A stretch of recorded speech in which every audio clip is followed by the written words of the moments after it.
चलिए बच्चों, देखिए यहाँ पे क्या है, sigma r equal to 1 to 5 C r का वैल्यू क्या होगा। तो सबसे पहले इसको हम समझेंगे कि आखिर ये चीज दिया है कि ये क्या दिया है। सिग्मा का अर्थ हो रहा है कि ये कुछ क्रम में जोड़ के रूप में लिखा गया है और शुरुआत आर का मान कहां से हो रहा है, 1 से, और अंत कहां से हो रहा है, 5 से।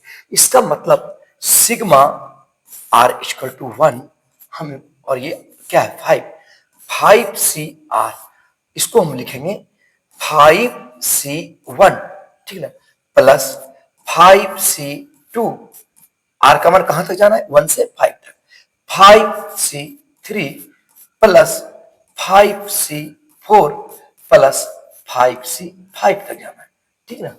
अब देखो बच्चों, एन से आर का फॉर्मूला क्या होता है, factorial n by factorial r, factorial n minus are.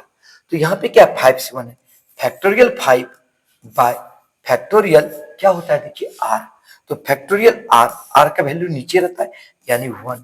फिर क्या है 5 में एन माइनस आर, तो क्या हो जाएगा फैक्टोरियल 5 माइनस 1, ये हो गया, प्लस फैक्टोरियल 5 याद कि 5 से 2 है, factorial 5 bye factorial 2, factorial 5 minus 2 हो जाएगा, ठीक, प्लस फिर देखिए 5C3 है, क्या हो जाएगा फैक्टोरियल 5 बाय फैक्टोरियल 3, फिर फैक्टोरियल 5 माइनस 3 हो जाएगा, प्लस 5C4 है, factorial 5 bye factorial 4, factorial 5 minus 4, plus फिर क्या है 5C5, फैक्टोरियल 5 बाय फैक्टोरियल 5, फिर फैक्टोरियल 5 माइनस 5, इस फार्मूला के आधार पे।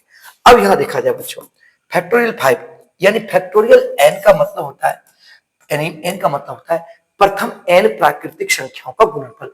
जैसे फैक्टोरियल 3 रहे तो इसका मतलब होता है 3 गुना 2 गुना 1, यानी 3 से लेकर जितनी भी प्राकृतिक संख्या वो सभी उसके साथ गुणा करते हैं। ये फैक्टोरियल 5 है, हम इसको लिख सकते हैं 5 इंटू फैक्टोरियल 4, क्योंकि फैक्टोरियल 4 नीचे कट जाएगा, 5 में से घटेगा 4, फैक्टोरियल 4 हो गया।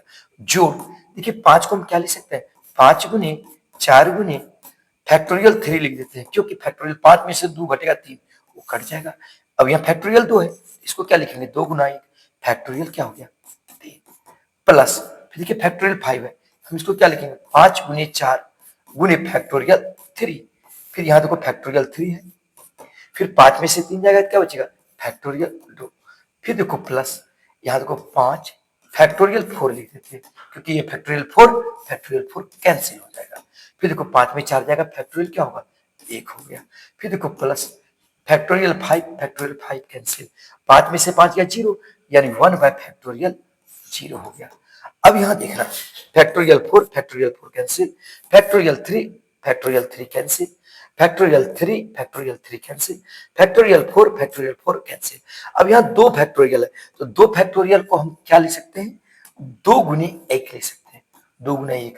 अब यहाँ देखो बच्चों, यहाँ देखो 2 दूनी 4, फिर देखो 2 दूनी 4, अब तो बाकी सब कट गया, यहाँ क्या बच गया 5 प्लस 5 गुना 2 क्या हो गया 10, फिर देखो बच्चों 5 गुना 2 क्या हो गया 10, फिर देखो प्लस 5 हो गया, अब प्लस क्या हो गया 1। अब इन सभी को जोड़ दो, देखो 5 10 15, 15 10 25, 25 5 30 31, 31, अर्थात यानी इसका जो वैल्यू हुआ वो क्या हुआ 31। उम्मीद है आप सभी समझ गए होंगे।